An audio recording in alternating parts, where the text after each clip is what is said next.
Hi everyone, my name is Nishant and I hope you all are doing good.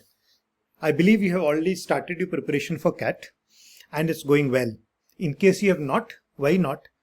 I'm here to tell you how do you prepare for the quantitative aptitude section for CAT, and not only CAT, for other exams as well. Quantitative aptitude is a section that you'll get almost in every MBA entrance test and in fact other exams as well. So I'll just guide you, and in case you have already started the preparation, just see that you are going in the right direction, and in case you're starting now, this can serve as a very good guidance tool for you so that you prepare the right way. Okay. So basically, if you understand CAT paper, this is the pattern of CAT 2023 and also broadly CAT 2022. CAT paper overall had a total of 66 questions last year. Okay, in 23 as well as in 22, CAT paper had a total of 66 questions to be answered in 2 hours, 120 minutes. Remember that this is the least number of questions ever asked in CAT. When I wrote my CAT exam way back in 98, 99, around those time, CAT used to have 150 to 175 questions. And about 4 or 5 years prior to that, it used to have 200 to 250 questions. So the number of questions have come down substantially from 200 to 250 to only 66 questions. Does that mean the paper has become easier? No, absolutely not. In fact, I would say the paper has become a tad more difficult because now you don't have those easy questions which used to be there a lot when you had so many questions. There are not too many questions now which you can leave in the exam. You have only 66 questions, so the choice set has reduced. So in fact, the option to leave questions has also reduced. Okay, so questions have become more difficult. Questions test your concepts more thoroughly, and that's why you have to be far better prepared to answer your question now. Earlier, it was a game of speed and accuracy. You had to be fast. Okay, and if you're fast and you could do your questions quickly and accurately, you will be through. Now, you can be a bit slow, which is fine because you don't have too many questions to do, but each question will test your concept very, very thoroughly. So your preparation has to be deep. You have to have good knowledge of the concepts of the chapters and all the concepts around that. Okay. Further, the paper has 3 sections. And these are 3 sections. First section is verbal ability and reading comprehension. Second section is data interpretation and logical reasoning. And third section is quantitative aptitude. Today we are going to focus on quantitative aptitude. Okay. One more unique thing which is happening in CAT for last few years is each section has a time limit. So verbal RC you can do for 40 minutes. You can't leave it before. You can't take more time after 40 minutes. And I'm sure you're aware that CAT is an online test now. So after 40 minutes, this section will automatically close and the next section will start, which is DILR. And then after 40 minutes, you'll have Quant. So you have 40 minutes fixed. And in these 40 minutes, you have to attempt your Quant section. Okay. So there's a sectional time limit of 40 minutes per section. Okay. What was the marking scheme? You got plus 3 marks for every right answer. So verbal RC, you can see there were 24 questions, 3 marks. So 24 into 3, this was worth 72 marks. DILR had 20 questions, 3 marks. So it was 60 marks. Quant had 22 questions, 3 marks. So it was 66 marks. The total paper was of 198 marks. Okay. Also, questions in the last few years are being asked in 2 different formats. One is questions which are MCQ, which is multiple choice questions, where you get 4 options in CAT and you have to mark one of the 4 as the right answer. Okay. In the last few years, there's another variety which is non-MCQ, which we call as TITA. TITA means type in the answer. Type in the answer. So you have to type the answer. There's no choice given to you. And out of 66, you can see that there were 77 questions which were TITA questions. That means 49 questions were MCQ questions. We had 49 at MCQ and 17 as TITA. And one important thing here to note is that maximum TITA questions were in Quant.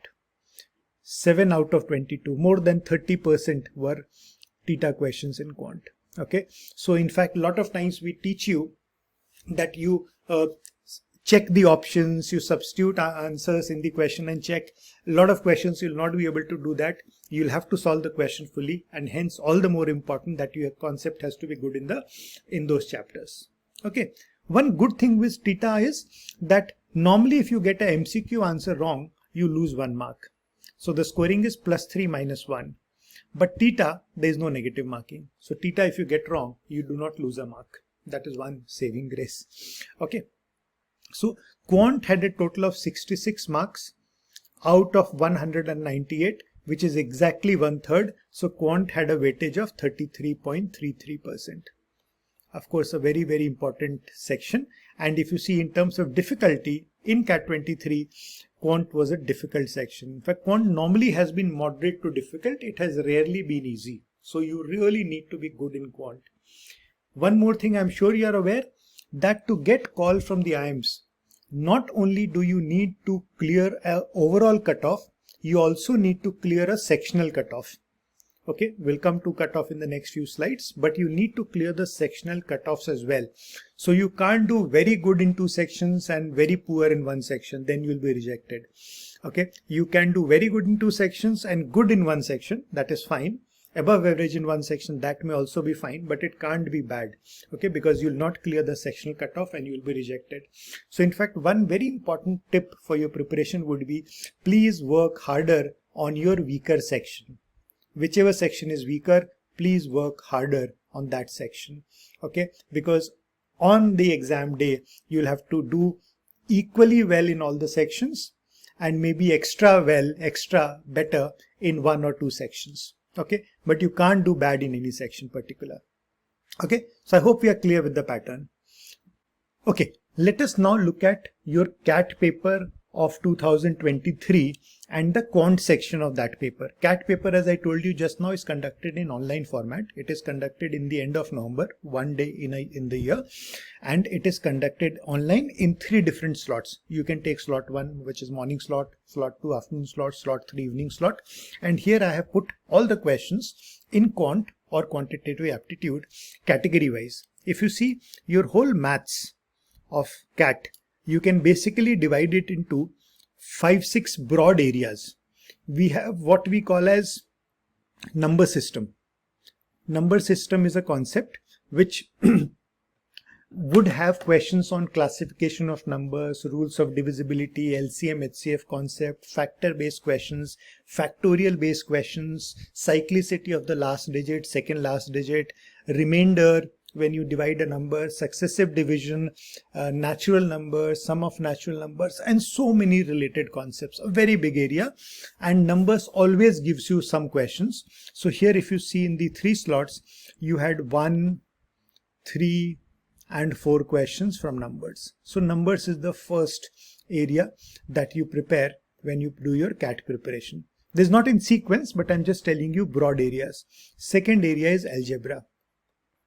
Algebra, again you can see that algebra gave you 8, 7 questions. Good number of questions. What does algebra include? Algebra includes logs, equations. Normally when we say equations, mostly it is quadratic equation. Also linear equation we can include in algebra, but mostly quadratic. We have functions. We have sequence and series. We have algebraic expressions. We have minima and maxima. We have inequalities. We have surds. Okay, so all this will be part of your algebra, about 8-10 chapters, and algebra gives you 7 to 8 questions. So algebra gives you 7 to 8 questions. Numbers gives you normally 2 to 4 questions. Third part is arithmetic. Okay, arithmetic. Chapter wise arithmetic will be the largest, maximum chapter. It will have about 12 to 14 chapters, and arithmetic will give you can see 9, 9, 8. So normally it will give you about 8 to 10 questions. What does arithmetic include? Arithmetic includes percentage, profit and loss, time and work, time and distance, ratio, proportion, variation, simple interest, compound interest, mixtures, allegations, averages, all these concepts. Okay, so you can see time, speed, distance, time and work, time and distance always gives you questions. You can see time, speed, distance. You can see time, speed, work, time and work.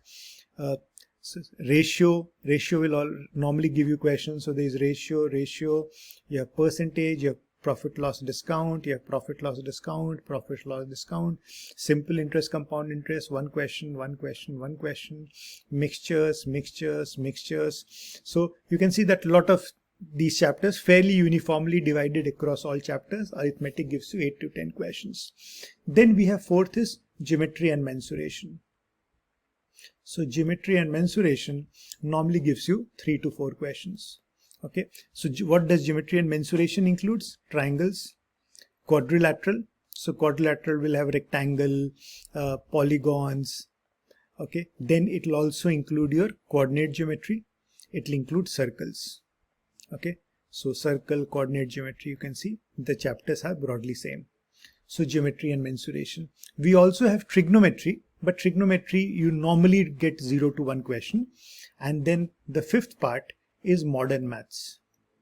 Okay, modern maths is normally only one chapter, or you can say 2, which is a permutation, combination and probability, which gives you 0 to 2 questions. Normally you don't get here. You can see there's no question here, there's no question here, but this section had 1 question. So this is roughly the breakup. And when you prepare, you will have to prepare all these areas. You can't leave any area because you get only 22 questions. So you can't plan to write the exam with some areas not prepared. You will have to go fully prepared, because there you will not be able to solve some questions because of the difficulty level or because of the time that will take. Remember, you have only 40 minutes. So you'll have to prepare all these areas. And normally when you prepare, we say first you should start with arithmetic. Okay, arithmetic, start with arithmetic. Then go to numbers. Then go to algebra. Then go to geometry mensuration. Then go to modern maths. Okay, though sequence can be others also if you're fine, but you can't leave anything. Total, if you add up, you will have about 30-35 chapters that you need to do to prepare whole of maths. Okay, so this I think will give you a good idea of the spread, and you can see the spread is fairly uniform, and you have questions at least from 15 to 16 different chapters. Okay, some chapters give you slightly higher. Equations here gave 3 questions.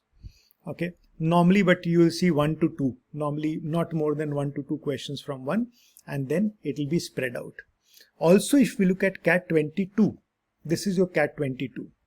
CAT 22, again, if you see, the pattern is very similar. Numbers gave you 1 question. I told you numbers 2 to 4. Algebra gave you 8 questions. Algebra is normally 6 to 8. Arithmetic gave you 8 questions. Arithmetic normally is 8 to 10. Modern maths gave you 1 question. I told you it is between 0 to 2. And geometry mensuration gave you 3 questions. It is normally between 3 to 4. So this spread has been more or less followed. So you are getting these 22 questions. Okay. Now, of course, your next question should be how many out of these 22 I need to score to get a selection, right? Remember one thing, we are discussing only quant section. So quant section will not get you selection. Your selection will be based on your overall performance. Of course, you'll need to clear the sectional percentile, but you'll also need to clear the overall percentile. So let's understand that a bit. Okay. First, if you see the areas which are tested in major exams, so far we are talking only of CAT. But I'm sure when you're preparing for MBA, you'll write some more exams. You'll for sure write ZAT, which gets you admission in XLRI, all Xavier's group institutes, plus so many other institutes except ZAT score as well. CET, if you write, if you are interested in any Maharashtra state college, and one of the most premier Maharashtra colleges is Jamnalal Bajaj. So Jamnalal Bajaj, if you want to get admission or if you want to take a shot, you'll have to write CET. SNAP, you'll have to write for all the symbiosis colleges. NMAT, you'll have to write for Narsi Monji. Narsi Monji now has multiple campuses, and the only exam to get into Narsi Monji is NMAT. IFT is for IFT. IFT again has multiple campuses, the main campus being in Delhi. Then TIS, Tata Institute of Social Science, Mumbai. MyCat is Mudra, Mudra Institute of Communication and Advertising, which is based in Ahmedabad. They take their selection through CAT, but then you have to write another exam, which is MyCat. And if you want to do your MBA from abroad, then you will be writing either GRE or GMAT. Okay, so these are the most common exams that people think of when they think of MBA. you can see that Quant is there in all of them. Quant is there in all of them. That is important. Rest, verbal ability is also there in all of them, but there's no other section. Logical reasoning is not there in all of them. DI is not in all of them. Okay, but Quant and verbal. So Quant you will have to prepare any which way for any exam that you wish to write. Okay, so that's important. Then also if you look at, I have also put down the number of questions. Okay, so if you see Quant in CAT gives you 22 out of 66 questions. In ZAT, it gives you 28 out of 101 questions. In CT, it gives you 50 out of 200 questions. In SNAP, it gives you 20 out of 60 questions. In NMAT, 36 out of 108. In IFT, 25 out of 110. In TIS, 30 out of 100.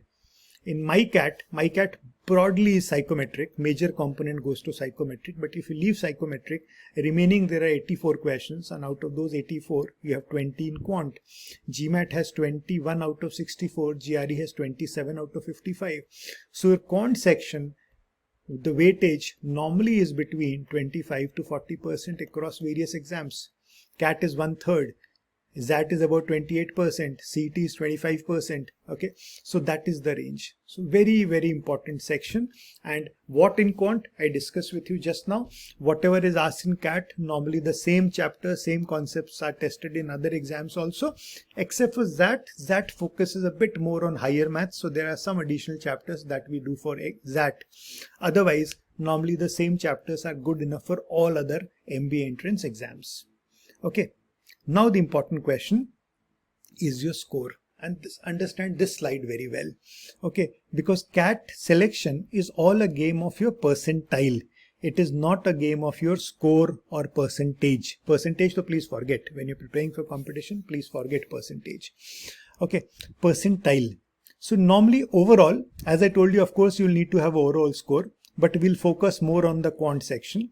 Okay, so overall, you'll need about 97 percentile plus, okay, to get admission into the top 6 IIMs.